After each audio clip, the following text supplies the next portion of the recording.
Hoy, tal y como prometimos, hablaremos, o os hablaré en este caso, sobre la civilización micénica, como dice el título, y sobre la guerra de Troya. Es digamos, el episodio más importante por el cual se recuerda a este pueblo micénico, que podríamos llamarles los griegos primigenios, los protogriegos, ¿no? Para decirlo de una manera que se entienda. Entonces, si os parece, ya entramos en materia. Vais apuntando las preguntas, las iremos anotando y me las irán transmitiendo y yo iré intentándolas responder, ¿de acuerdo? Si me dejo alguna, pues ya os pido excusas y os pido perdón desde el principio, que sé que hay veces que algunas no las podemos responder porque no tenemos tiempo suficiente, ¿de acuerdo? Civilización micénica, ¿qué es? Es una civilización, un pueblo, una cultura, un conjunto de ciudades que se agruparon o se levantaron en lo que es la Grecia continental, ¿vale? Con el tiempo se irían expandiendo también hacia las islas Cícladas, por ejemplo, esas islas que bañan el mar Egeo, también la Creta minoica, ¿no? Es una civilización coetánea con los minoicos, ¿no? Con esos cretenses de época también de la Edad del Bronce. Tenéis que situaros, para entender un poquito el marco en el que nos vamos a mover, en un marco cronológico conocido como el Heládico reciente. El Heládico reciente comprende una franja de tiempo, una horquilla temporal que iría entre el 1600 y el 1100 a.C. O sea, que nos estamos yendo muy, muy, muy atrás, ¿eh? Estamos en Edad del Bronce. Estamos en un periodo protohistórico. ¿Por qué se le llama civilización micénica? Pues básicamente porque coge el nombre o absorbe el nombre, la civilización de la ciudad de Micenas, de la ciudad-palacio, del palacio baluarte, como le llamaron los investigadores, los arqueólogos, a este tipo de fortificaciones que caracterizarían este periodo y esta cultura.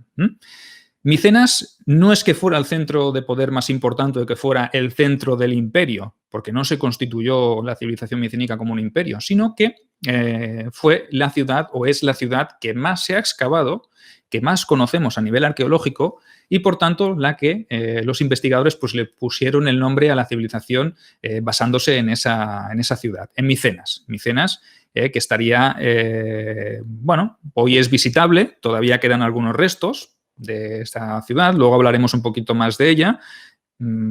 Podéis buscar en Google fotos sobre Micenas, os aparecerán monumentos que son emblemáticos, como puede ser la Puerta de los Leones, como puede ser el Tesoro de Atreo, que es una tumba, ¿vale? Una tumba tipo Tolos, ¿no? Tolos es una tumba redonda, con cúpulas, ¿vale? Muy interesantes. Por eso, civilización micénica, pues la ciudad mejor excavada, Micenas. De ahí el nombre que le dieron los investigadores a esta cultura. En esta fase inicial, en este 1600 a.C. aproximadamente, cuando parece ser que empiezan a aparecer estos núcleos de población, debemos pensar que asistimos a un poblamiento más bien, podría decirse, disperso. Disperso en el sentido de que las civilizaciones o los pueblos en este momento no se agrupaban en grandes núcleos de población, ¿no? Sino que parecía pues, que eran aldeas.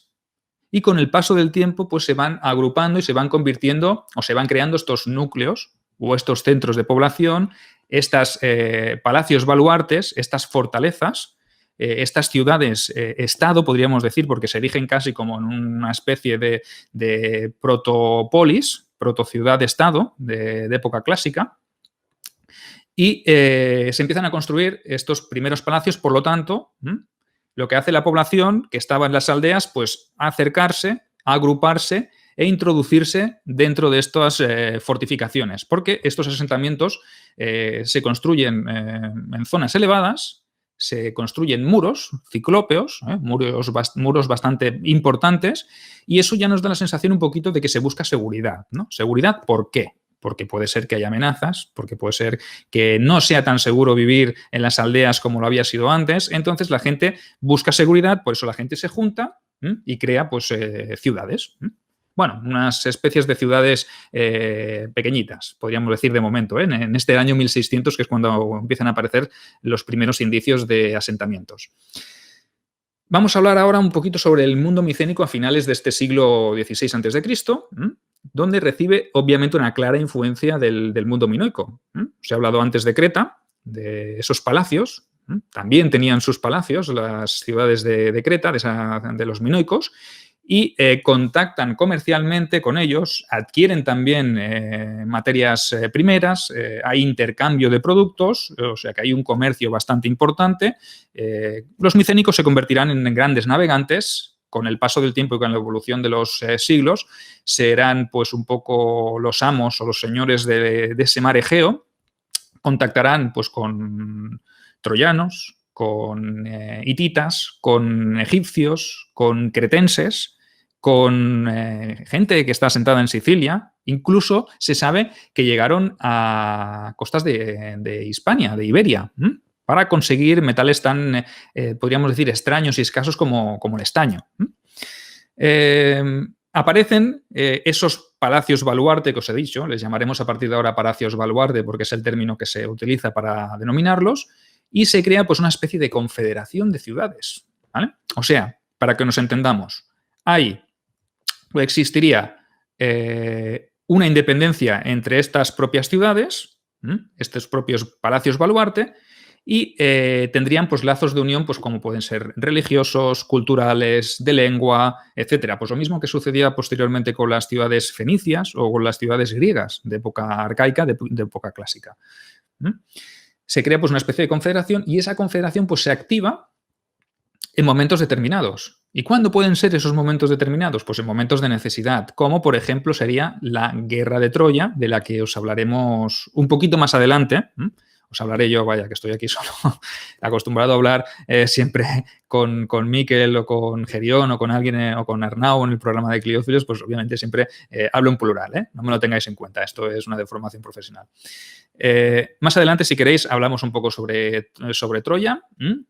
Os explico un poco ese mito, esa realidad, qué hay detrás de todo esto, qué nos aporta también la arqueología, qué nos aportó también, por ejemplo, Schliemann y sus excavaciones, los posteriores avances y las posteriores excavaciones que se hicieron a finales del siglo XX, ¿no? Que arrojaron luz y información relevante. Entonces, avanzamos un poquito y os explico que la fase de apogeo, podríamos decir, de esta civilización micénica, el momento álgido de la civilización micénica se produce pues, entre los años 1400 y 1200 a.C. Es el periodo de máximo esplendor donde, obviamente, hemos dicho antes que los micénicos eran navegantes, eran comerciantes, pues se produce una expansión por toda la Grecia continental y por las islas del Egeo, por las Cícladas, porque veo que por aquí Grecia y las islas no llegaron a actual Turquía, nos pregunta Ángel. Sí, llegaron a Turquía, que es donde está Troya. O sea, que sí que llegaron. Obviamente tuvieron contactos con los hititas, ya os he dicho, en el Próximo Oriente. Llegaron a Chipre, llegaron a Egipto. Hay vestigios de intercambios comerciales con egipcios, con los pueblos fenicios, con el Imperio hitita, ya digo, ¿no? Hay muchos datos, muchos vestigios, incluso en Occidente. O sea, que para que veáis que sí que es verdad que estos griegos eran grandes navegantes y eran comerciantes, como lo fueron también los minoicos, evidentemente. Los palacios, hablemos un poquito de los palacios, si os parece, fueron los elementos más relevantes de esta cultura. Eran diferentes a los palacios minoicos, diferentes en construcción, pese a que en ambas culturas o en ambas civilizaciones fueron centros de poder económico y social. O sea, el poder se concentraba en estos palacios, como lo fue también en el Oriente Próximo, como lo fue en civilizaciones como la Sumeria, la Acadia, la Hitita, etcétera, ¿no? La Fenicia.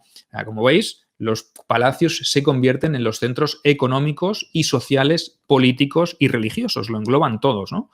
Se ubicaban, como ya he dicho antes, pues en las zonas más elevadas, en esas acrópolis, esos asentamientos más fáciles de defender. ¿Por qué? Porque obviamente si tú te ubicas en la altura, es más fácil conseguir una posición estratégica ventajosa respecto al enemigo, que es el que tiene que asaltar. Si aparte a toda esta fortificación le añades unos muros grandes, entonces altos, potentes, gruesos, en condiciones, pues tú ya lo que tienes es una defensa, podríamos decir, superior incluso, A diferencia de los palacios minoicos, ya os digo, los palacios minoicos en sí El palacio en sí podía ser muy similar en construcción al micénico, pero carecía de esta fortificación.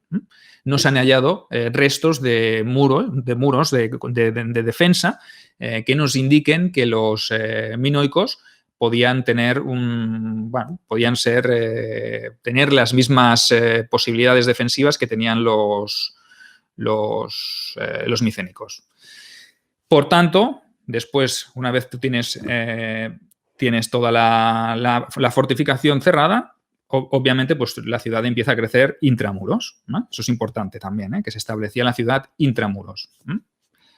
No sé si queda claro hasta aquí. ¿Tenemos alguna pregunta? No hay nada, de momento. La que teníamos era la que nos formulaba Ángel Portillo.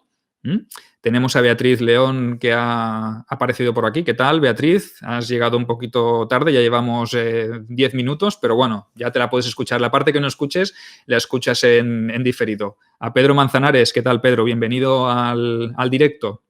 Lo mismo que a Beatriz, os habéis enganchado un poquito tarde, pero bueno, hemos hecho simplemente la introducción. No hemos avanzado tampoco demasiado, sino que hemos hecho un poco la mención a la cultura, a cómo se estructuraban las ciudades, a cómo se estructuraban políticamente las confederaciones de ciudades, etcétera, etcétera. Hablemos del Palacio de Micenas, si os parece, que es el principal palacio baluarte. Como ya os he dicho antes, uno de los principales centros que se ha estudiado y se ha excavado, la comenzó a excavar en todo caso nuestro amigo Schliemann, después de Troya. O sea que, como veis, estuvo metido en todos los berenjenales, este Schliemann, y fue pues uno de los principales descubridores de los palacios micénicos. Yo supongo que cuando no encontró Troya, pues el hombre se quedó con ganas de más y se fue para Micenas, sabiendo que había otro bando que luchó contra los troyanos. Este centro de poder, esta ciudad de Micenas, ha aportado mucha información, y es verdad que a lo largo de la evolución de este ládico reciente, de esta fase de evolución de la cultura o de la civilización micénica, sufrió varias fases de construcción. Es decir, se fue ampliando con el tiempo. Obviamente, cuando tú tienes una primera muralla, pero te viene más gente, pues tú lo que necesitas es expandir el perímetro de tu ciudad, porque tienes que acoger a más gente dentro. Entonces, obviamente, la ciudad va creciendo. Ya os he dicho, las aldeas quizás se van disminuyendo en cuanto a población, la gente se va hacia las ciudades, porque también es verdad que aparecen pues, profesiones relacionadas y vinculadas, en este caso, al comercio, como puede ser el artesanado, los constructores de barcos, los que proveen los barcos, etcétera, etcétera, ¿no? Hay mucho personal que está vinculado al mundo comercial, y eso lo que hace es que genera pues, un aumento de población intramuros, ¿no? Y eso es importante saber, que eso es lo que hace que tengas la necesidad de expandirte. La planta interior del Palacio de Micenas, pues obviamente, como todos los palacios, hay que entender que tenían una especie de megarón, ¿no? Un megarón, que es una estancia principal, normalmente con columnas, tenía su patio, su peristilo. El peristilo es la parte de acceso que está normalmente con unas columnas. Y tenían una fase inicial de entrada, un peristilo que era como una especie de recibidor, y luego el patio principal o la estancia principal, el megarón, donde pues, se reunía el rey, en este caso, el Wanax, del que hablaremos más adelante cuando hablemos un poquito de la sociedad micénica, la desestructuremos un poquito y la podamos analizar con más detalle. Y allí, pues, el palacio, como ya os he dicho, era el núcleo principal económico, y allí es donde se almacenaban también las provisiones, los recursos, etcétera, etcétera, porque todo pasaba por el Wanax y pasaba por el palacio. O sea que no podemos saber si que... ¿Tenemos una pregunta? Ángel, si se sabe algo sobre los ritos funerarios. Sí, Ángel, ahora vamos a los ritos funerarios. Diego, ¿qué tal, Diego? Que saluda a todos los mochuelos y a los compañeros de Barking Orients. ¿Vale? ¿Qué tal, Diego? Espero que estés dándole la bici ahí mientras me escuchas, como el otro día. Que no te pase, que si nos equivocamos y nos vamos de canal, que no te quedes pedaleando en un canal en el que no estaré. Bueno, se me escucha bien, ¿no? De momento, ¿tenéis problemas de audio? ¿Tenéis problemas de de vídeo no hay nada, ¿no? O sea, la imagen y el sonido llega perfectamente. Perfecto, vale. Pasamos a hablar un poquito sobre las tumbas. Antes lo dice Ángel, antes nos metemos en ello, ¿no? Hablamos un poquito sobre los rituales funerarios y pues aparecen pues, los túmulos, los círculos de tumbas en forma de pozo. Que estos son los que se suelen poner o los que se suelen usar en la franja temporal que va entre el 1600 y el 1500 a.C. O sea, esa fase inicial de la civilización micénica. Estas tumbas, obviamente, pues pertenecen a las élites militares. Obviamente, tú, si eres del pueblo llano, pues no te puedes permitir construirte una tumba como el Tesoro de Atreo, ¿no? Con una cúpula excavada en el suelo, con... ¿ah? Os hacéis una idea, ¿eh? Es como los enterramientos etruscos, para que os hagáis una idea. Es como una especie de fosa, de túnel que entra y tú lo que haces es cavas una tumba circular, con un acceso profundo. Es como si los egipcios hacían las pirámides exteriores, para que se viera la majestuosidad, los micénicos se excavan, pero hacia tierra, hacia adentro, digamos, que la majestuosidad es hacia el interior de la tierra. Que me dicen que levante la vista a la cámara. Ah, vale. Disculpas, mis disculpas. ¿Me están haciendo un ajuste ahora de cámara? ¿Mejor así? ¿Qué pasa? ¿Que parece que esté mirando así al suelo? Vale, pues disculpas. Mientras tanto, si se oye todo bien, perfecto. No os fijéis tanto en mi cara, sino en lo que digo. Lo importante es la información que dé. Volvemos a los enterramientos, a los túmulos, a estos toloi que les llamaban, ¿no? Sabemos que estas tumbas, estas excavaciones estaban precedidas por una especie de corredor. Y desde este corredor se entraba a la cámara principal, que solía ser redonda, y se levantaba en forma de cúpula.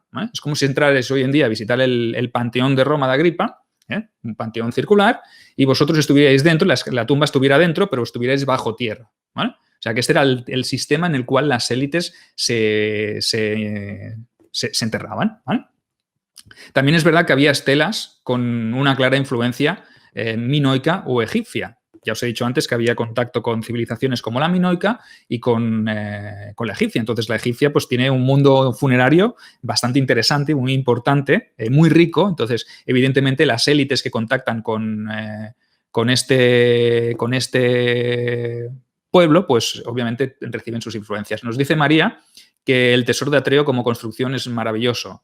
Es maravilloso, sin duda. Yo no he podido verlo, pero me consta que alguno de los que está aquí seguramente ha estado en Grecia, ha podido visitar el Tesoro de Atreo y seguramente que lo han disfrutado y han alucinado, ¿no? Yo es una cosa que tengo pendiente cuando levanten el confinamiento, ver si podemos volver a Grecia y visitar todas esas regiones y esas zonas que no pude ver en el momento que estuve.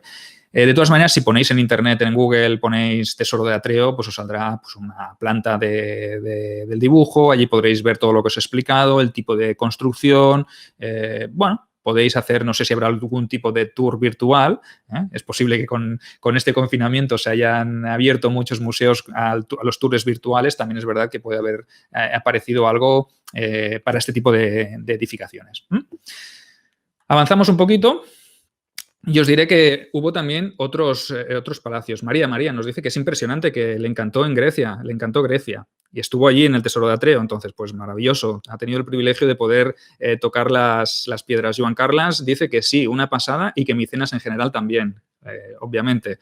Gracias, Joan Carles, por la apreciación. Tú como arquitecto imagino que alucinarías con el tema de las construcciones, con estos muros, la Puerta de los Leones, el palacio, lo poco que queda, ¿no? Porque realmente, por desgracia, queda muy poquito, pero bueno, oye, nos lo podemos imaginar porque se han hecho muchas reconstrucciones en 3D y obviamente pues podemos ver esos dibujos, tenemos la posibilidad de verlos, que yo imagino que Schliemann en su día cuando hizo la excavación pues no tenía esa oportunidad, sino que se encontró lo que se encontró y la tecnología moderna pues ha permitido hacer reconstrucciones en 3D de estos palacios y de estas tumbas, ¿no? Maravillosas. No solo Micenas fue la ciudad bueno, que destacó en esta cultura o esta civilización, sino que aparecen palacios muy importantes como, por ejemplo, el Palacio de Tirinto, también muy cercano a Micenas y uno de los grandes núcleos de poder también de esa cultura. Tirinto también tenía un palacio baluarte muy importante y tenía unas murallas muy, muy potentes y muy poderosas, comparables o incluso dicen que superiores a las de la propia Micenas. Existen otros palacios, como por ejemplo el Palacio de Pilos. Pilos, situado en la zona de Mesenia, en la zona del Peloponeso, cerca de Esparta. Allí se levantó un palacio muy importante, el llamado o conocido como el Palacio de Néstor. Néstor fue uno de los reyes que acompañó a Agamenón a la guerra de Troya. Y mira, nos dice aquí Gerión, que cuando hicimos un programa en colaboración entre Quiliófilos y la Biblioteca de la Historia hablamos sobre la Puerta de los Leones y nos recordó él que sí que es verdad que en Terra Mítica hay una reconstrucción de la Puerta de los Leones. O sea que si no podéis ir a Grecia, no podéis ir a Micenas porque no tenéis presupuesto, porque no tenéis tiempo o porque el confinamiento no os lo permite, pues sabed que en Terra Mítica, que está abierta todavía, podéis ir allí y ver pues una reconstrucción y, según recuerdo, según me dijo Gerión el día que hicimos el programa, me dijo que estaba bastante bien hecha. O sea que, imaginaos, podéis haceros una idea viendo la reconstrucción de la Puerta de los Leones en Terra Mítica. Pilos, un palacio importante, otro centro. La característica de este Palacio de Pilos fue precisamente que no estaba amurallado. Y obviamente a partir del 1200 Pilos sufre un incendio del cual no se recupera. Y en Pilos, por fortuna, dentro de lo malo, porque lo malo es que fue destruido, nos encontramos pues, que ese fuego permitió conservar las tablillas del famoso Lineal B. Es el Lineal B del que hablaremos también un poquito más adelante.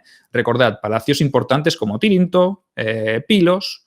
Nos vamos ahora a Tesalia, la zona del norte del Ática, y allí encontramos Iolcos. Iolcos os sonará porque es el palacio, en teoría, desde el cual partió Jasón y sus argonautas a buscar al vellocino de oro. O sea que, imaginaos, también tenemos Beocia. En Beocia tenemos Tebas, tenemos Gla y tenemos Orcómenos. O sea que hay palacios, hay muchas ciudades, hay muchos yacimientos y muchos asentamientos, ¿vale?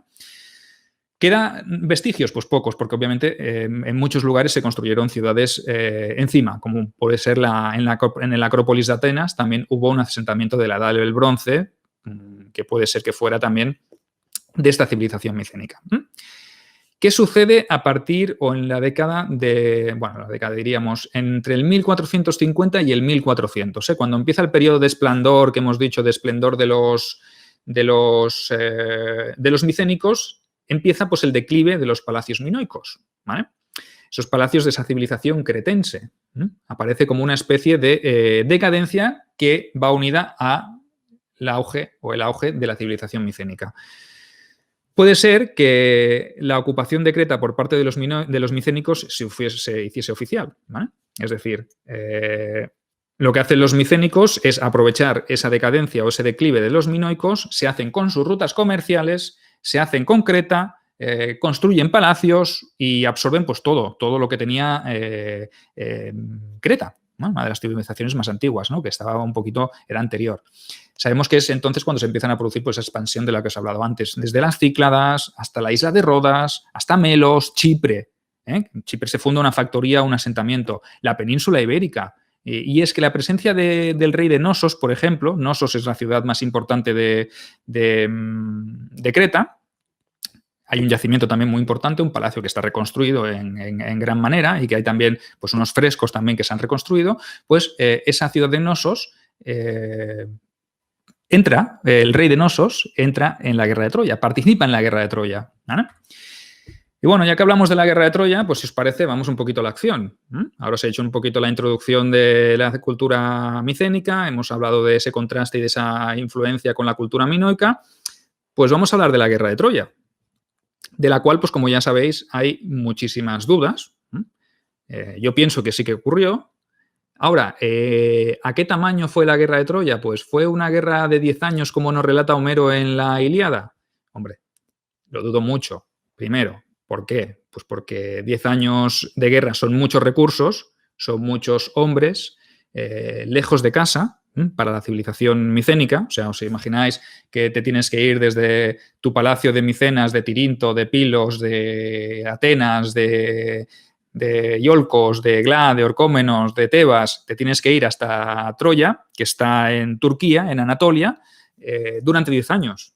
Hombre, es un poco arriesgado irte tantos años, aunque seas el rey, ¿vale? Aunque seas el rey, pues tienes tus dificultades. Lo más probable es que cuando vuelvas, pues te encuentres que la situación no es la misma, que a lo mejor ya no eres ni el rey. Entonces, por eso es poco factible, aunque sí que es verdad que si tú te lees la Odisea, el segundo relato de Homero, sí que es verdad que cuando vuelve Odiseo, consigue volver a su patria, a Ítaca, sí que es que todo ha cambiado. Se encuentra con Agamenón en el reino de los muertos, que hace un viaje, una incursión al reino de los muertos. Ahí se encuentra Agamenón, se lo encuentra muerto porque lo han matado cuando ha vuelto a su palacio después de 10 años. Hay un usurpador. Entonces, evidentemente, la tradición oral, o sea, lo que es la Ilíada y la Odisea, también hay un peligro, que es que cuando tú te vas de casa, pues cuando vuelvas te encuentres que ya no es tu casa, ¿no? Nos dice aquí Joan Carles que esos 10 años pueden significar una serie de campañas sucesivas. Posiblemente. Eso es la otra teoría que os iba a explicar. Y 10 años de campañas también me parece mucho para una ciudad como Troya, ¿vale? Una ciudad muy pequeñita, que luego veremos que, pese a las excavaciones iniciales de Schliemann, nos arrojarán unos datos, pero después, en las excavaciones de Manfred Kornmann a finales del siglo XX, pues nos darán otros datos muy, muy diferentes. Pero podría ser la teoría de varias campañas sucesivas, lo que pasa que 10 campañas para destruir a Troya me parece una inversión de recursos muy elevada. También es verdad que cuando tú relatas esto, o lo pones por escrito o lo narras, como es el caso de nuestro amigo Homero, de nuestro Aedo. Aedo, recordad que un Aedo es un poeta que narra gestas, que las expone y que las explica. Las narra pues en el siglo IX, siglo VIII. Y la guerra de Troya sucede en el siglo XIII, siglo XII a.C. Estamos hablando de un impasse de 500 años. Entonces, si tú has recibido toda esta información mediante lo que has escuchado, pues obviamente la historia se puede haber tergiversado. Y tú, obviamente, pues explicarás las hazañas más importantes para dar más gloria a tu pasado, porque esos griegos de época arcaica, podrían considerarse descendientes de los micénicos, pero sí que es verdad que entre medio hubo bastantes cosas o bastantes inconvenientes, o hubo gente que se metió por medio, que después hablaremos de ello, ¿no? Si os parece, una guerra puede ser que fuera menos larga y menos espectacular de lo que nos narró Homero en sus relatos. La cuestión es que, yéndonos un poquito al pasado más reciente, sabemos que Frank Albert ya hizo una primera prospección, hizo una teoría sobre la ubicación de Troya en el año 1865. Él dijo que estaba cercana a la zona de Isarlik, ¿vale? Un yacimiento en Isarlik, en Turquía, donde él había hecho unos estudios y habían llegado a la conclusión de que podría ser allí donde se hallaba la mítica ciudad de Troya. ¿Qué hizo? Pues entonces fue cuando apareció nuestro amigo Schliemann, que ya os he hablado antes de él. Nuestro amigo Heinrich Schliemann, un multimillonario prusiano, que quizás pues, no tenía estudios en arqueología, porque la arqueología de aquel momento era una protoarqueología, era una arqueología bastante diferente de la que conocemos hoy en día. Había las medidas y los medios que habían, entonces no se podía hacer tampoco nada con lo que había, ¿vale? Se hacía lo que se podía con lo que se tenía, ¿vale? Entonces, él sí que siguió los consejos de Frank Calvert, Calvert, y inició las excavaciones en la ubicación que le pasó, ¿vale? Así, en el 1870 sí que encontró pues, unos restos, una Troya, lo que él dijo que era una capa de Troya, ¿vale? Pero sabemos que con el posterior avance de las excavaciones habría varias estratificaciones, varias capas de varios diferentes momentos y periodos históricos, y apareció una Troya, que con el tiempo se le llamaría la Troya II, ¿vale? Y allí encontró pues, como una especie de tesoro, al que él le puso el nombre de Tesoro de Príamo, ¿vale? Tampoco fue muy original. Él quiso encabir ese hallazgo en el momento de la guerra de Troya. Entonces dijo que ese tesoro sería o correspondía a Príamo. Lo que hizo fue llevárselo, obviamente, sacarlo de Turquía y llevárselo a Europa, ¿vale? Con el tiempo veríamos que aparecerían otras teorías. Esta es la primera fase de excavaciones, estamos hablando de finales del siglo XIX. O sea, tened en cuenta que la cosa en su momento pues sería todo un descubrimiento. Evidentemente no se acordó de Calvert ni le nombró en sus tratados ni dijo que se lo había indicado Calvert, sino que él hizo pues como que había sido él el que había descubierto esa ciudad y que él era el descubridor de este gran hallazgo, ¿no? Obviamente pues lo que le podía también era las ganas y el hacerse famoso. Después de esto sabemos, como os he dicho antes, que se fue a excavar a Micenas, ¿eh? A finales del siglo XX, ¿qué sucede? ¿Vale? Si nosotros nos hubiésemos quedado con la teoría de Schliemann, con esa Troya pequeñita, con esa Troya que quizá albergaría unos 1.000 habitantes, unos 1.500, 2.000 habitantes, obviamente pues pensaríamos, con tan poca gente, ¿fueron necesarios 10 años? ¿Fue necesario que todos los griegos micénicos se conjuraran, crearan una confederación y fueran a asaltar Troya, una ciudad de 1.000 o 1.500 habitantes? Claro, esto nos hace sospechar que quizás la guerra de Troya no fue tan magnífica, ni fue tan estupenda, ni fue tan gloriosa, ni tan legendaria como nos puede haber relatado Homero.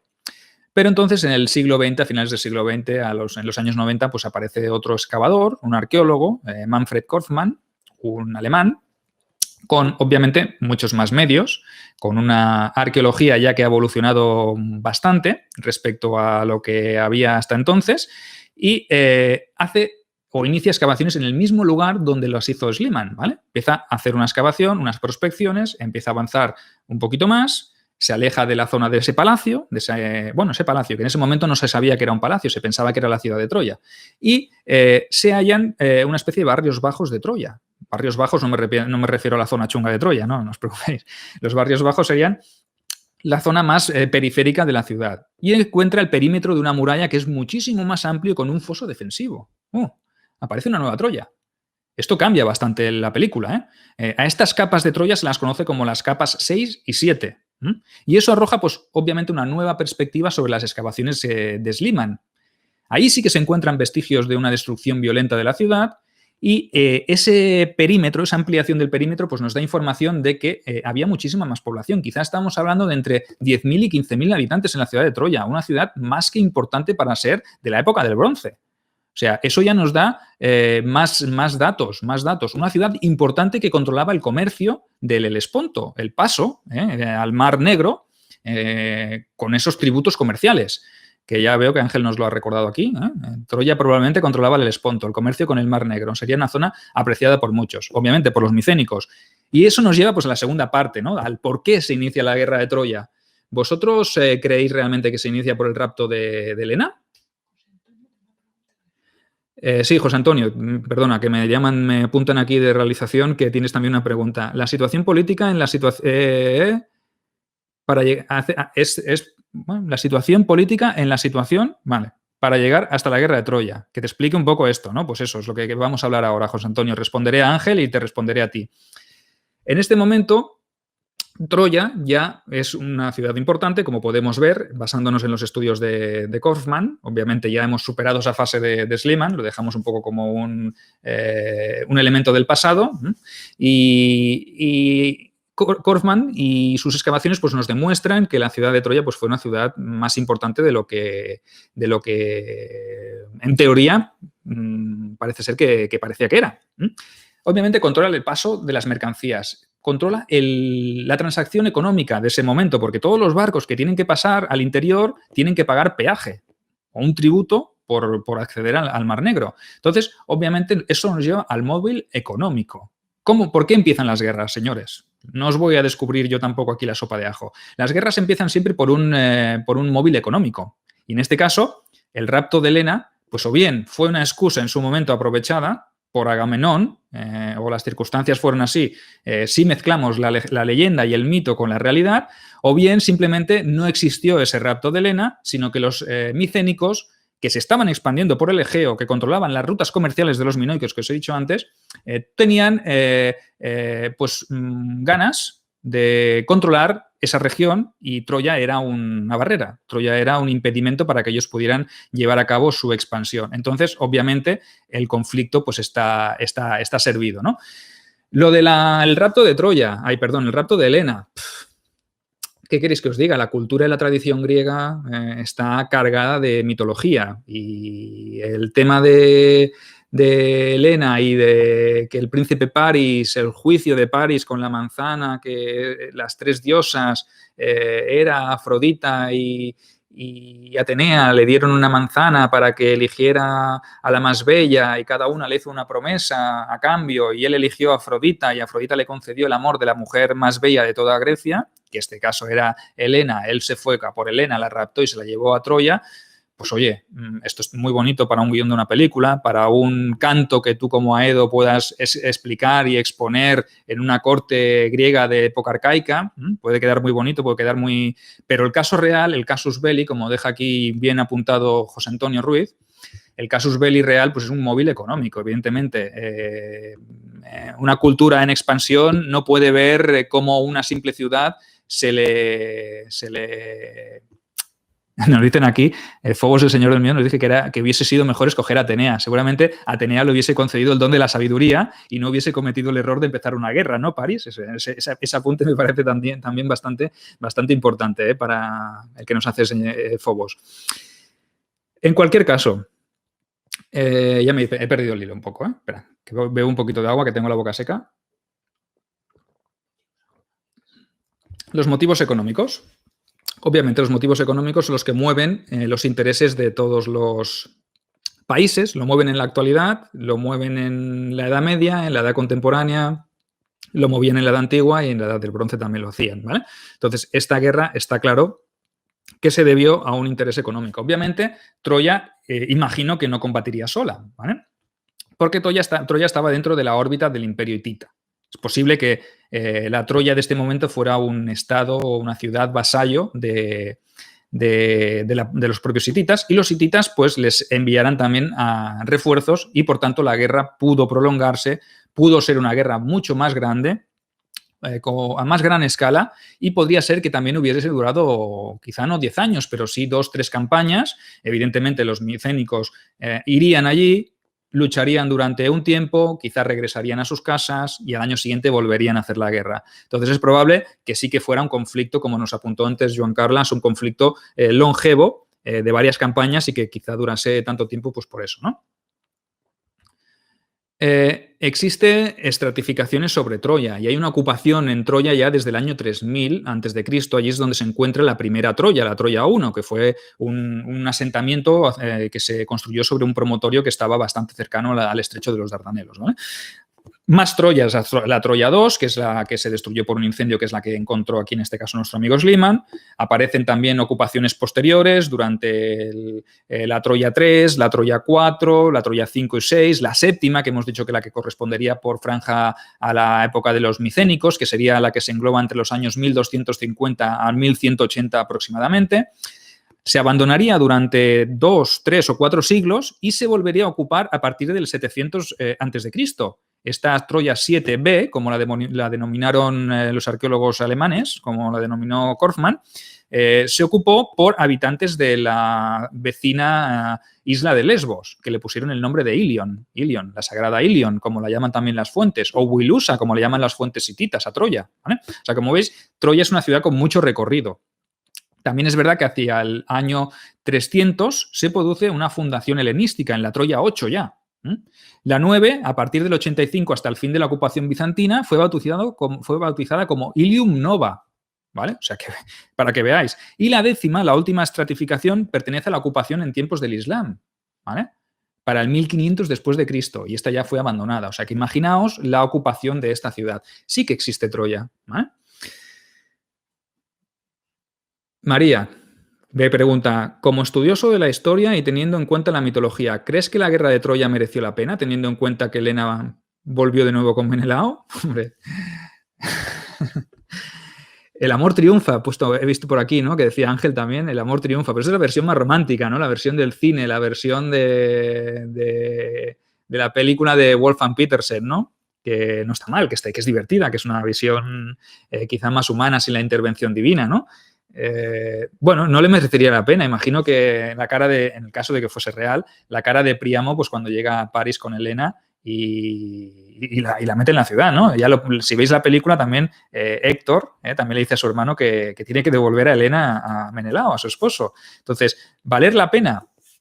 Hostia, es que no te compensa traerte a los griegos ahí por la patilla, un ejército de invasión, por un rapto de una mujer, por una cuestión de amor. Los intereses políticos priman por encima de los intereses amorosos, y más cuando te pueden atacar la ciudad, ¿no? En este caso, Príamo en la película, lo recuerdo, que dice, sí, pues que se quede, pues la defenderemos, porque ya es Helena de Troya, ya no es Helena de Esparta, es Helena de Troya. A ver, no es muy real tampoco. Vosotros mismos podréis valorar lo que hemos dicho antes, ¿no? Que el móvil principal es el móvil económico y el interés de las rutas comerciales, ¿no? Aquí lo del tema del amor es muy bonito, pero bueno, queda un poquito aparte. Gerión nos dice, ¿y cuál puede ser el motivo para que estuvieran 200 o 300 años abandonadas? ¿Se sabe algo sobre ello? Pues seguramente esa fase de abandono que corresponde a después de la guerra de Troya, a esa posterior ataque de los micénicos, pues no hay datos, pero seguramente si hay una guerra, unos estratos de destrucción, donde hay fuego, donde hay indicios de guerra, pues obviamente la población pues tiende a retirarse. Los griegos, según parece ser, los micénicos ganaron, y obviamente pues arrasarían, se llevarían esclavos y habría un periodo de abandono que no se recuperaría hasta tiempo después, cuando ese sector o esa parte o esa región, pues su importancia geoestratégica pues fue ocupada de nuevo por griegos. También es verdad, por los griegos de Lesbos, también es verdad que entre medio también está la aparición de los pueblos del mar. ¿Quién sabe si fueron los micénicos los que arrasaron o fueron los pueblos del mar los que causaron la guerra de Troya? Es que esto, el problema de todo esto es que hay tan poca información, hay tan pocos registros, que todo lo que se hace o todo lo que podemos tener son suposiciones, teorías. Entonces, no hay una información concreta que nos pueda decir esto sucedió así o esto sucedió de aquella manera. No hay una fuente escrita ni un registro histórico como puede ser en tiempos romanos o en tiempos griegos de época clásica, donde sí que hay un registro que te deja por escrito lo que ha sucedido. Entonces, estamos hablando de un momento en el que no tenemos prácticamente información y todo son teorías y suposición. Nos dice aquí María que menuda falacia entonces lo de la guerra de Troya. Sí, lamento haberte tenido que explicar las cosas así.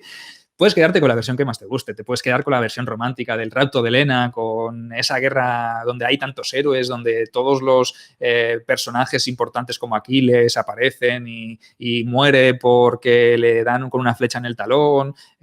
No sé, mezclamos quizá un poco lo divino y lo humano, ¿no? Y es bonito también quedarse con el relato de Homero. A ver, yo soy el primero que recomiendo que si podéis leer la Ilíada y la Odisea, la leáis, porque a ver, es un relato magnífico, pero obviamente es un relato de ficción, ¿no? Es un relato, podríamos decir, como la primera novela histórica del mundo que se tiene conocimiento. Evidentemente estamos hablando de un momento en que, incluso en la Grecia arcaica y la Grecia clásica, en el mundo romano también, lo divino y lo humano van estrechamente relacionados. Los dioses forman parte de la tradición del día a día, ¿no? Entonces, si te explican eso y tú vives en una sociedad donde te crees, evidentemente, que hay un componente divino que se mezcla con el componente humano, pues obviamente es lo que te crees. No hay ningún problema, es el relato que va a prevalecer. Hoy, analizándolo desde el punto de vista más agnóstico, más de los que no creen en las cosas hasta que no las ven, ¿no? De lo más terrenal, todos sabemos que todos los intereses para iniciar una guerra son económicos, o el móvil económico forma parte de las posibles causas. Pasamos un poquito, dejamos, si os parece, la guerra de Troya, y hablamos un poco ahora os hablo un poco sobre la expansión micénica y sobre algo muy importante, que es el tema de los restos que se han hallado en ciudades tan lejanas o puntos tan lejanos como fue la ciudad de Ugarit, en Siria. Egipto también hemos hablado antes, y en las propias tablillas hititas, recordad que los hititas también fue un imperio muy importante de ese final de la Edad del Bronce, de esa Edad del Bronce o ese periodo de Edad del Bronce, que también cayó bajo las invasiones de los pueblos del mar. Según dicen, estos son todo teorías, claro, es que estamos hablando de cosas que son muy, muy difícilmente demostrables, ¿vale? En esas tablillas halladas en los palacios de Hatusas, por ejemplo, la capital del imperio hitita, se hallaron en tablillas. Tablillas también, como las que se hablaron, nos las hallaron en los palacios de Creta o los palacios de Micenas, Pilos, o en los palacios micénicos en general, el Lineal B, Y en este lenguaje hitita también se hablaba o se nombraba a los ajiyawa, que eran los aqueos. Los aqueos es uno de los nombres con los que se denomina a los micénicos, como Homero les llama aqueos a los griegos que fueron a luchar a Troya.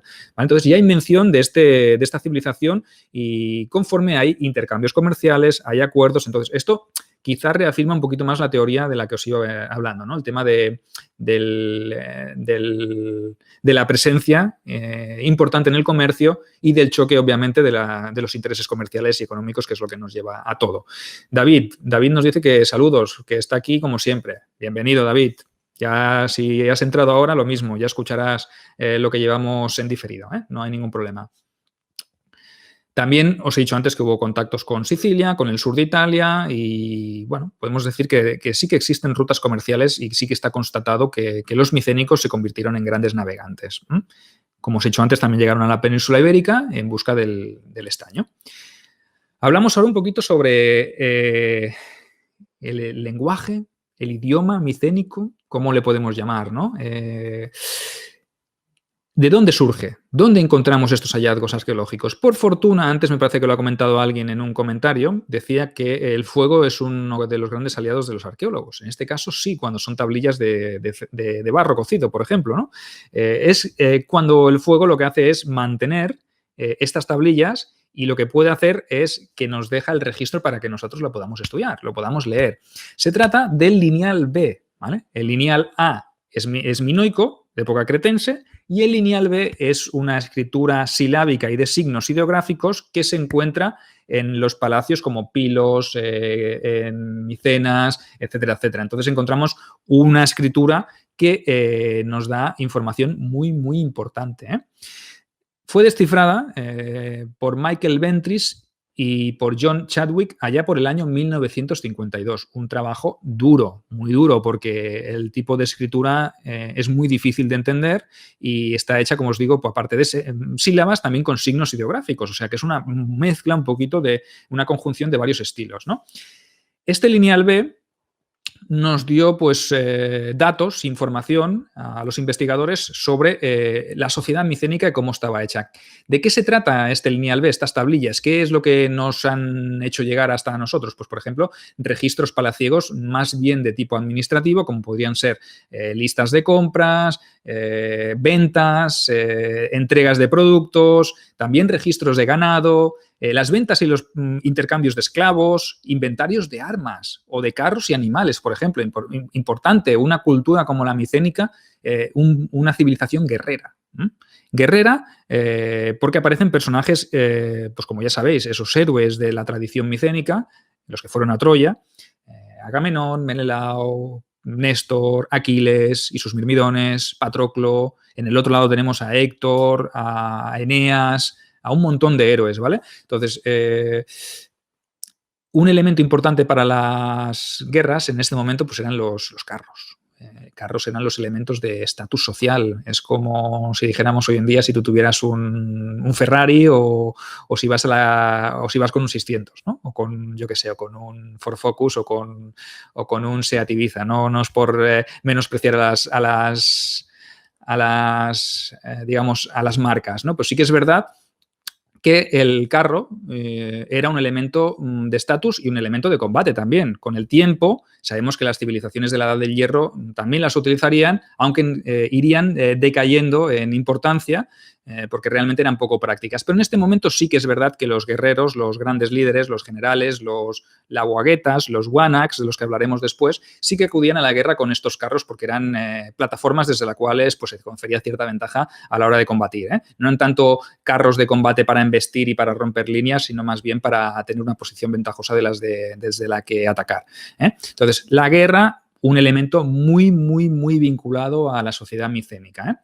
También estos registros de lineal B pues, nos han dejado pues, registros de ofrendas a dioses o a santuarios, además de listas de trabajadores de palacio, o sea, donde podemos ver bueno, pues los tipos de profesiones que había, y etcétera, etcétera. O sea, que es un registro muy importante que nos ha ayudado a conocer muchísimo la civilización micénica y cómo se estructuraba política, social, económica y religiosamente. O sea que es importante.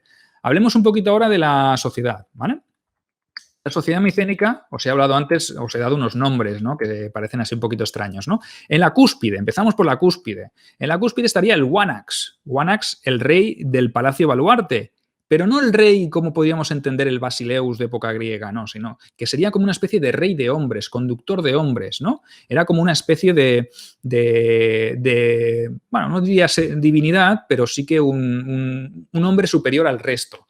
Este podría ser, por ejemplo, la figura de Agamenón en la película de Troya. Este podría ser Wanax, podría ser su hermano Menelao, podría ser Néstor de Pilos, podían ser Ajax de Telamón, o podía ser el propio Príamo de Troya, ¿vale? O sea, imaginaros, ¿no? Este sería la figura del Wanax, el rey. Por debajo del rey, pues estaría el Laguagetas o Laguagetas, ¿vale? Este sería, pues, el conductor del Laos. El Laos era el pueblo, ¿vale? Pues este sería como el general en jefe o el jefe militar de los ejércitos, conductor del Laos. El Laos era el pueblo en armas, o sea lo que sería el ejército, ¿vale? Un ejército, como podéis ver, pues compuesto también por ciudadanos. No quiere decir que sean soldados profesionales ni estamos asistiendo a un ejército profesional. Tenemos en la cúspide al Wanax, por debajo del Laguagetas y el Laos, que es el pueblo en armas, ¿vale? Otros elementos de poder, otras instituciones, la Querusilla. Querusilla, ¿qué suena este nombre de Querusilla? ¿No os resulta familiar, Querusilla? Querusilla en idioma micénico. Pero si nos pasamos un poco a la época de la Grecia clásica o arcaica, encontramos un elemento, un consejo de ancianos, ¿verdad?, que se llama Gerusía. ¿Vale? Gerusía. ¿Vale? Pues esta querusilla sería la protojerusía, ¿no? El protoconsejo de ancianos. Existían también otro tipo de personajes como fueran el coreté, que eran funcionarios de distritos, un funcionario más de tipo administrativo. Y luego por debajo estaba el damo. El damo era el pueblo llano. ¿Y a qué os suena damo? Damo es lo mismo que demos, el demos de época clásica o de época arcaica, el pueblo, ¿no? La democracia, ¿no? Bueno, este damo pues trabajaba la tierra y dependía, en cierto modo, de sus relaciones con la aristocracia, con la élite, ¿no? Os hablaré un poquito sobre el sistema económico de la sociedad micénica, ¿no? Donde existía pues una especialización bastante importante, un nivel elevado de control por parte del Estado, de la institución del Estado, que en este caso estaba representada por el Palacio y el propio Wanax, y se supervisaban pues todas las, podríamos decir, todas las actividades económicas que se llevaban a cabo. Se pagaban tributos, evidentemente, y esta economía se basaba también en estos tributos. Sí que es verdad que había una producción agrícola bastante importante y que había pues una especie de nobleza o de aristocracia terrateniente que era la que dominaba un poco toda esta institución económica, ¿no? Que era la que marcaba o rendía cuentas directas al propio rey. Hemos dicho que había un alto grado de especialización y las tablillas de Pilos, por ejemplo, las que se hallaron en la ciudadela de Pilos, hablan de este tipo de oficios que existían. También había productos para intercambio comercial y el excedente lo controlaba el propio palacio y, bueno, era la que controlaba las rutas comerciales, la que controlaba el comercio desde ese punto, el intercambio de materias primas, los artículos de lujo, las exportaciones, el trigo, por ejemplo, que se importaba, bueno, toda la actividad económica.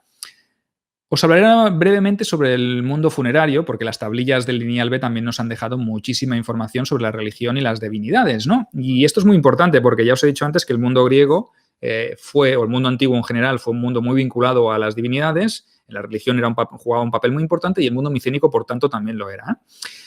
Se encuentran tablillas donde ya se hace mención a dioses tipos Zeus, Hera, Poseidón o Ares. O sea que, como veis, los dioses antiguos de la Grecia antigua también eran ya conocidos en este momento, en esta Grecia micénica. Se hacen también los cultos a la diosa madre, a la madre tierra, ¿no? Y se contabilizan pues, ofrendas en tablillas y se le da también una importancia muy relevante al culto a los muertos. El mundo de los vivos y el mundo de los muertos iba estrechamente ligado. O sea que, como comprenderéis, la religión era parte de la vida. La muerte era parte de la vida también. se encuentran sepulturas muy variadas según la jerarquía, como ya os hemos dicho antes, y se encuentra también un tipo de culto diferente, que es el culto a los héroes civilizadores, a Heracles o Teseo, por ejemplo. Estos grandes héroes míticos de la cultura griega que podía decirse que ya eran alabados en su momento o, bueno, adorados por el pueblo, ¿eh? ¿Qué tenemos? ¿Algún comentario más por aquí? Andreu, ¿qué tal? Andreu Alejo. Uy, ese apellido me suena. Este me parece que es mi hermano. ¿Qué tal? ¿Qué tal, brother? ¿Cómo estás?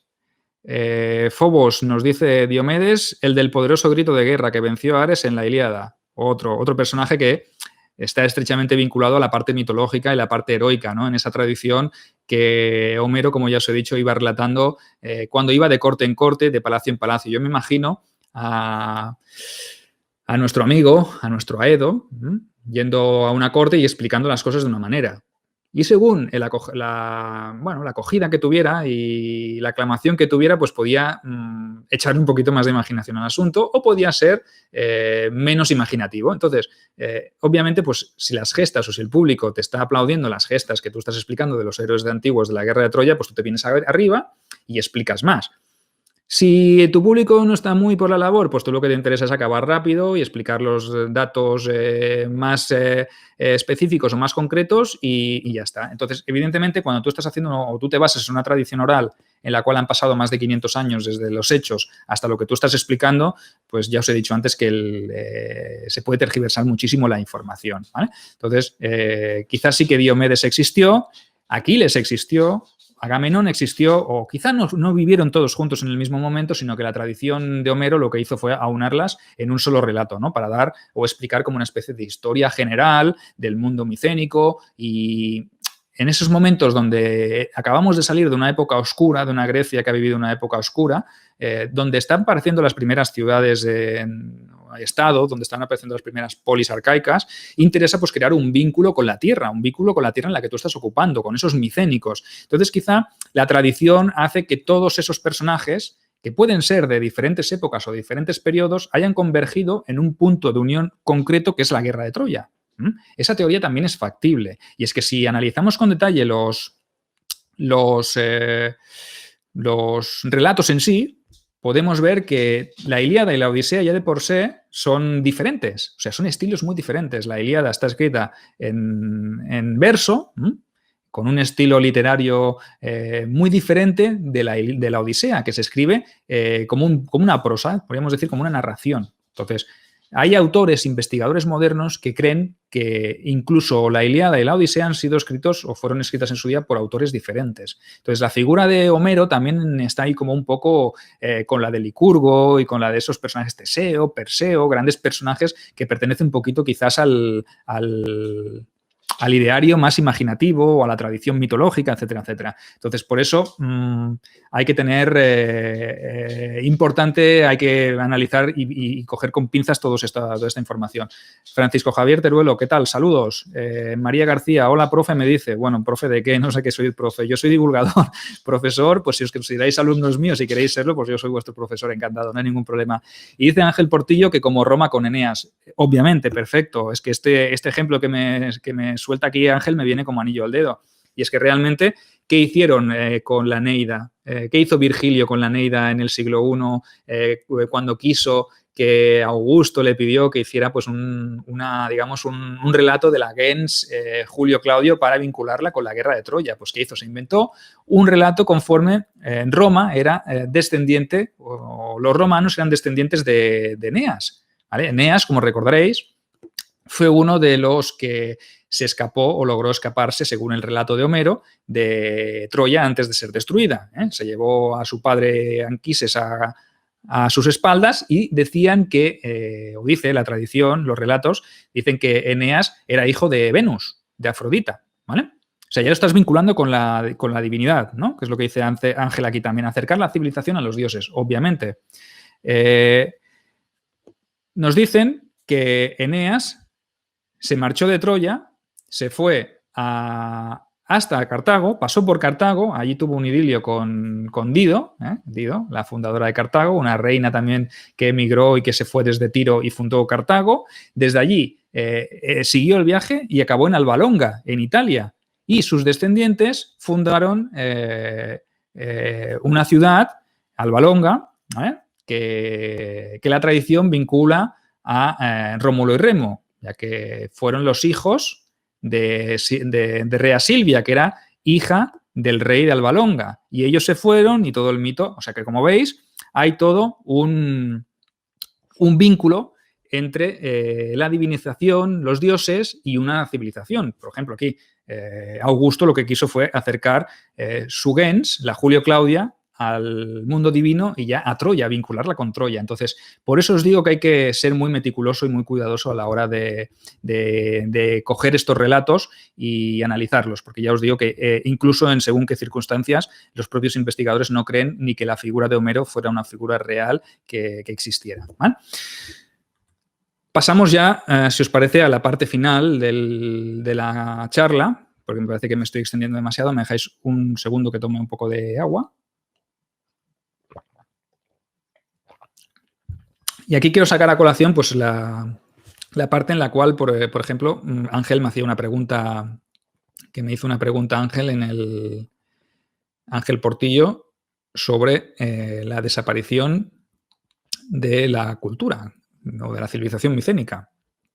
Pues sí, voy a responderte ahora, aprovechando con el ocaso, porque os he dicho antes que la civilización micénica pertenece o se engloba dentro del Heládico reciente, del 1600 al 1100. ¿Qué ocurre? ¿Por qué desaparece la civilización micénica? Hay muchas teorías sobre este tema, ¿vale? Voy a tratar de ser un poco directo, no entretenerme demasiado, y sé que esto pues, puede generar muchas preguntas.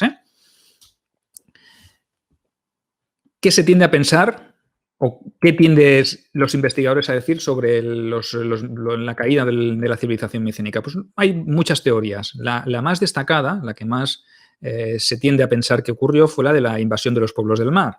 Y no solo afectó a los micénicos, sino que muchas civilizaciones, imperios, culturas importantes de ese final de la Edad del Bronce, pues parece ser que desaparecen de la noche a la mañana como si hubiese pasado un torbellino, ¿no? Se habla de esta aparición de movimientos migratorios que vienen del norte de Europa, de Asia Oriental, de todas partes, y lo que hacen es moverse hacia las zonas donde están estos grandes imperios y arrasarlos, ¿no? Bueno, es que el tema de los pueblos del mar, ya os digo que es un tema muy complicado de explicar y que si nos cuesta creer a veces la guerra de Troya, creernos el tema de los pueblos del mar también es complicado, ¿no? Es difícil pensar que todos los pueblos del mar se pusieran de acuerdo y arrasasen con culturas, con pueblos, con imperios, como los hititas, por ejemplo, un imperio muy poderoso, que pusieran contra las cuerdas a Egipto, que parece ser que el Egipto de Ramsés III fue el único imperio que resistió este empuje o estas invasiones, y se habla de coaliciones de pueblos venidos de más allá del mar. Pero estos pueblos de más allá del mar no pueden ser entendidos como una confederación, sino que son movimientos migratorios que cada uno pues, puede interpretar a su manera. Entonces, es difícil explicar o hacer entender al oyente o al que lo estudia que simplemente todo cayó de la noche a la mañana en un abrir y cerrar de ojos por una invasión de pueblos del mar, por unos movimientos migratorios. ¿Existe la posibilidad? Sí que existe. ¿Es real? Pues no os lo puedo asegurar porque a día de hoy la comunidad científica aún no lo ha podido demostrar porque no hay vestigios ni hay información.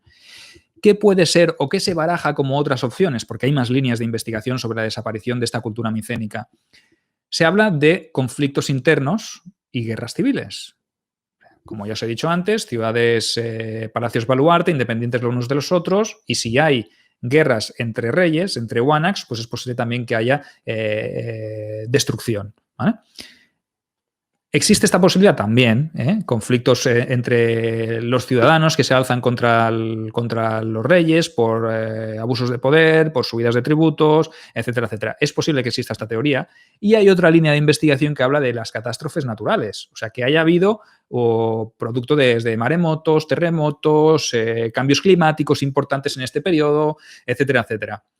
Y hay otra teoría Otra final que dice que la caída de la civilización micénica, al igual que el imperio hitita o que las ciudades del Levante o que otras grandes culturas del momento, se debiera a una conjunción de todas las tres anteriores que os he nombrado. O sea, desde la invasión de los pueblos del mar, junto con conflictos internos y guerras civiles, también contando con catástrofes naturales puntuales. O sea, que si tú haces una conjunción de todos estos factores, sí que es verdad que puede ser que a los hititas sí que los invadieran una tribu migrada del oriente más lejano.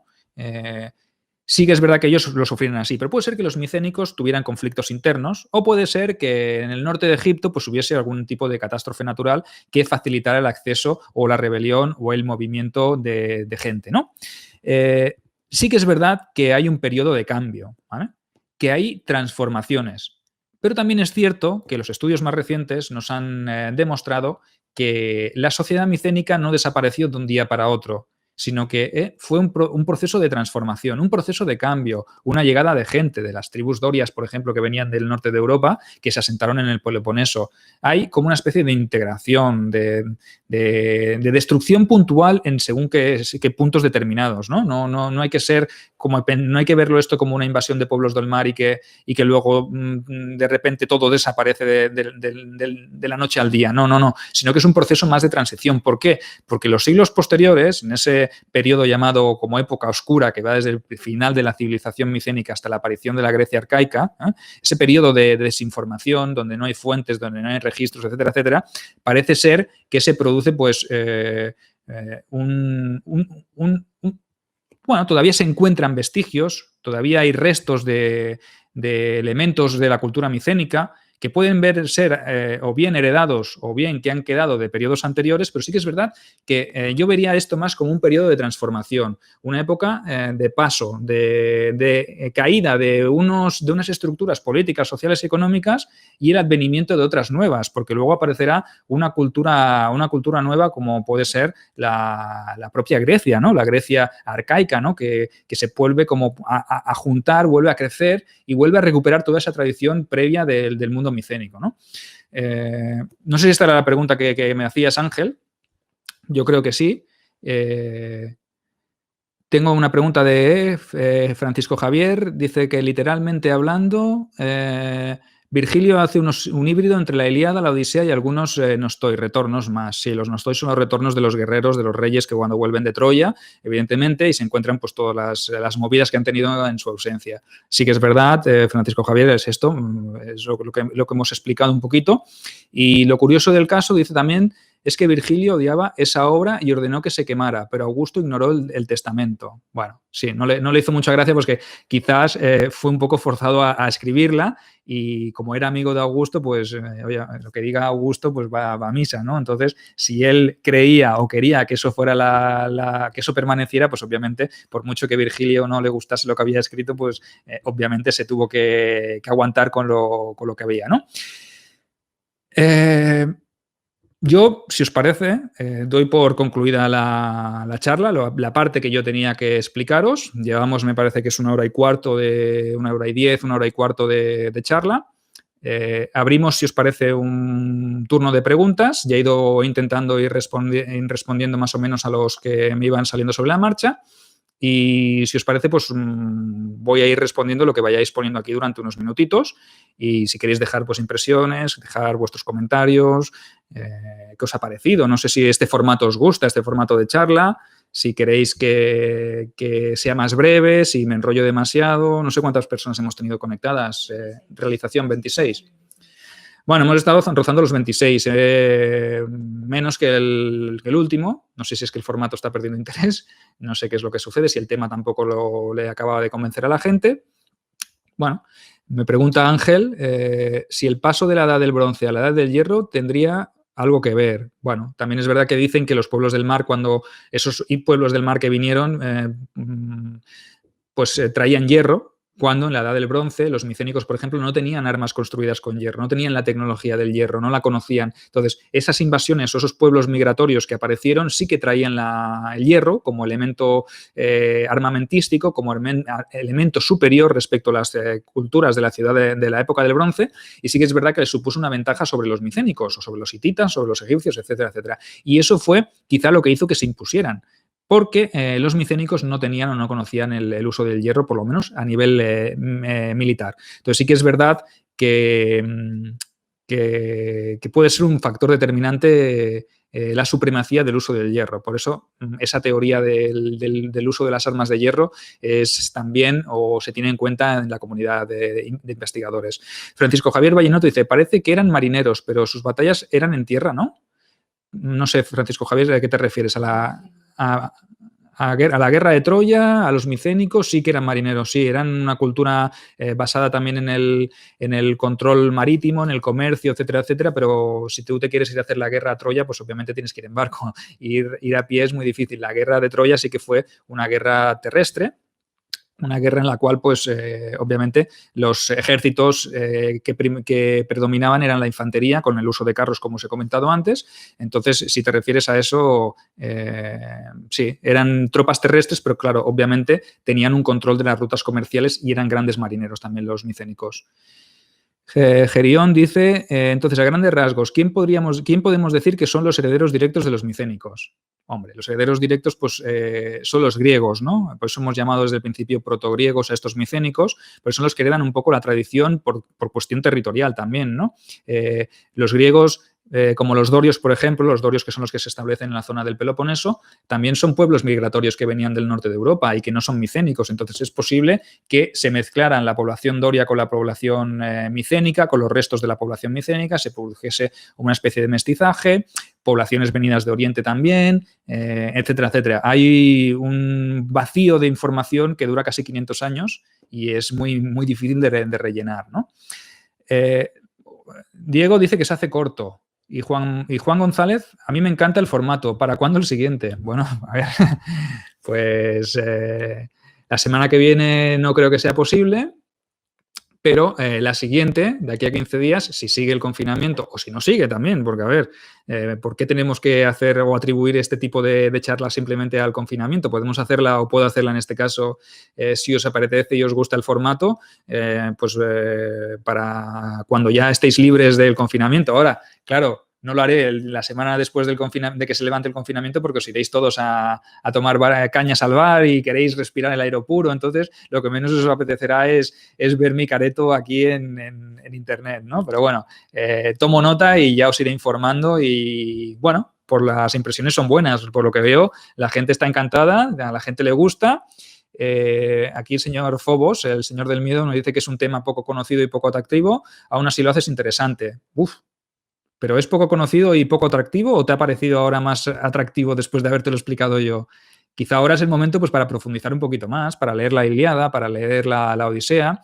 Si quieres, no te obligo, evidentemente, pero si conocías poco de él, espero que esta información o lo que yo te haya explicado te haya gustado, te haya parecido interesante y que, bueno, que lo encuentres atractivo y que te haya despertado el gusanillo, ¿no?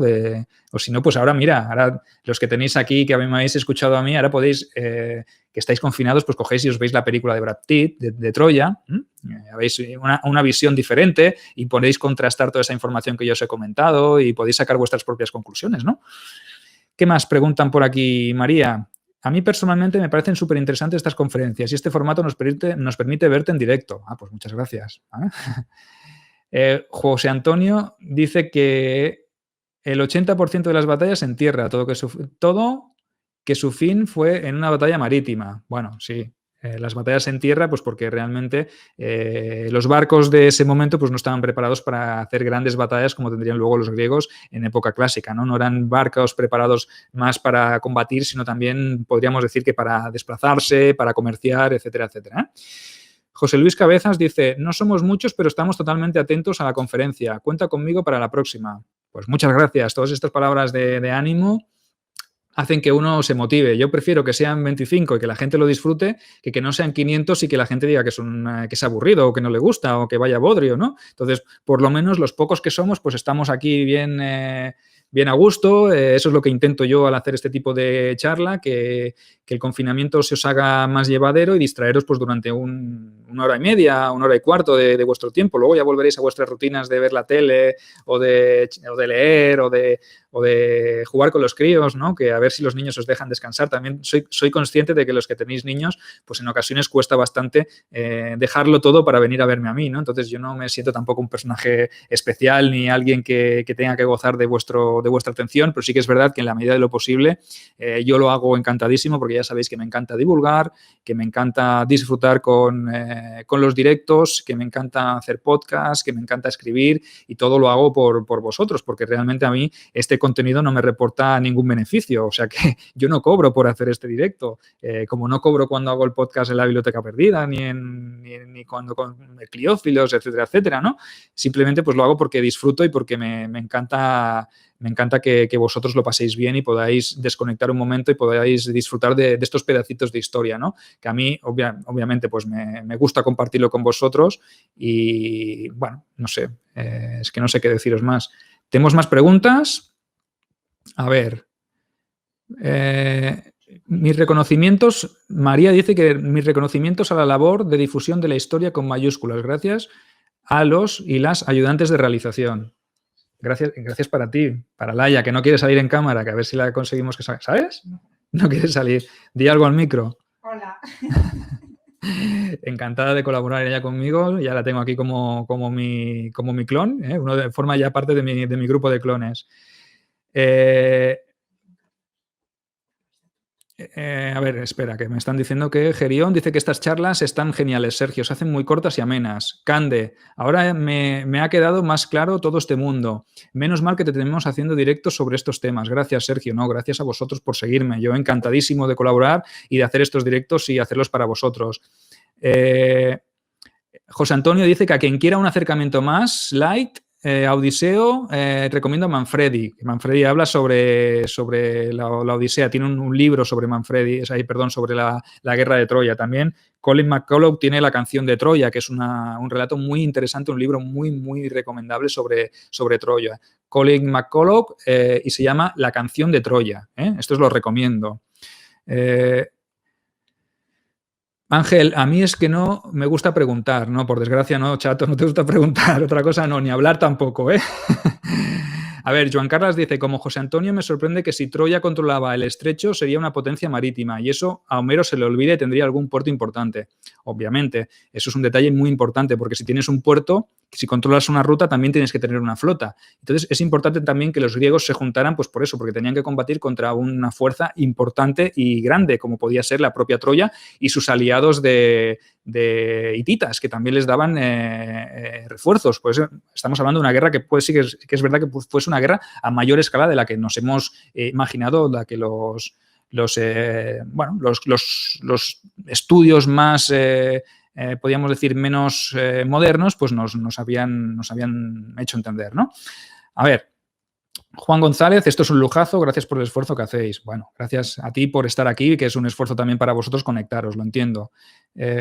Miquel Carramiñana, hombre, el gran inquisidor, aquí el bibliotecario mayor, dice, muy bien explicado todo, señor Alejo, pero eso de que no cobra en la biblioteca perdida, yo el ingreso pienso más para clones...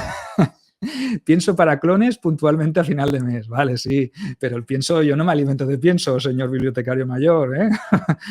Gracias por el comentario, Miquel, gracias por estar atento, ya sé que es difícil teniendo a la peque por ahí dando guerra, pues estarte conectado y poder asistir a esta charla. Un placer que hayas estado aquí, veo que también Juan González se ríe de esto, mis clones no se alimentan de aire, obviamente, y también, pues, gracias, Miquel, por esos envíos masivos de pienso, que ahora últimamente con el tema del COVID-19, pues cuesta más de llegar, a ver si me lo ingresas en efectivo ya compro yo el pienso, o eso no me vas a hacer el ingreso en efectivo, no, eso ya no te... María García dice que genial autora, entiendo que se refiere a Colin McCullough y al libro que he recomendado, te creo que el libro lo escribió en honor a su hermano que murió ahogado en Creta por salvar a una persona. Pues sí, sí que es verdad. Es un gran libro, Colin McCullough, una gran autora que tiene toda su saga de Masters of Rome, que son todo La corona de hierba, El primer hombre de Roma, toda esa saga de la Tardo República, de esos tiempos convulsos, y unas obras espléndidas, majestuosas, lo mejor que he leído yo en mi vida sobre Roma. Y luego tiene esta canción de Troya que para mí, que la leí hace muchísimos años y me pareció una obra estupenda, una visión de Troya impresionante. Francisco Javier nos dice también de Manfredi La conjura de las reinas. Pues venga, recomendada, La conjura de las reinas. O sea, que vamos, que de aquí no salís. Si no sabéis más de Troya, ni leéis más sobre Troya y sobre la época micénica, es porque no queréis. Con las recomendaciones que os estoy dando yo y las que os estáis haciendo vosotros mismos a través del chat, oye, impresionante. Muchas gracias por la participación activa que habéis hecho en el chat. Gracias por los likes. Gracias por asistir a este directo que ya llevamos 1 hora y media. Me lo he pasado genial. Ya sé que he hablado yo solo. No os he dejado hablar mucho. Pero bueno, es lo que tiene hacer una charla en directo, un monólogo. A ver, Francisco Javier nos vuelve a recomendar Troya de Gisbert Haefs, ¿vale? También las tendréis aquí en los comentarios disponibles. Para todos aquellos que no os acordéis de estas obras que os hemos ido recomendando, pues podéis acceder a la conferencia en el canal, podéis mirar los comentarios y allí pues os saldrán todas las recomendaciones. Os recuerdo igualmente Canción de Troya, Troya de Gisbert Haefs, Conjura de reinas de Manfredi, o las otras de Manfredi que tiene sobre Troya. Dice David, voy a ponerme el principio que me he perdido cuando hablabas de Troya y la guerra. Gracias. Gracias a ti, hombre, un placer. Yo ya os digo que encantado de poder hablar con vosotros y poder haceros más llevadero estos aciagos tiempos que estamos viviendo. Sobre el próximo de aquí a 15 días, pues no sé, digo yo, podéis hacerme propuestas. No os paséis mucho porque ya sabéis que hay que preparar las cosas y si no, pues ya os sorprenderé yo.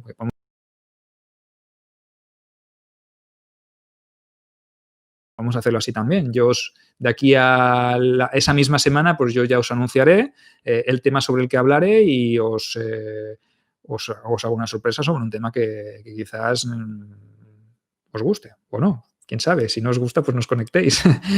Diego dice, un libro también, Dioses y tumbas y sabios hablan de Schliemann y el descubrimiento de Troya y más ciudades míticas.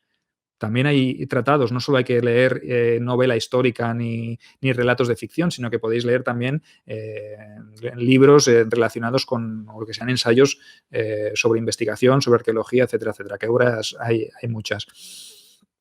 Bueno, me voy con un muy buen sabor de boca, ¿vale? Veo que tengo aquí un público leal, que tengo legiones leales, que tengo gente que me sigue, que le gusta los temas que trato. Estoy encantado, espero haberos hecho más llevadero este sábado. Espero que os haya gustado esta pequeña charla, este monólogo que os he dado. Y nada, yo cuento con vosotros para la siguiente, ya os mantendré informados y si queréis pues os podéis suscribir al canal, así ya directamente cuando empiece a emitir ya os saltará el aviso y pues podréis conectar. O sea que es muy fácil, suscribíos a mi canal. Y nada, me podéis seguir en todas las redes sociales, podéis seguir mi blog, podéis leer mis libros si queréis, podéis aprovecharos de estas ofertas que hay en Herederos de Roma y en Misiva de Sangre.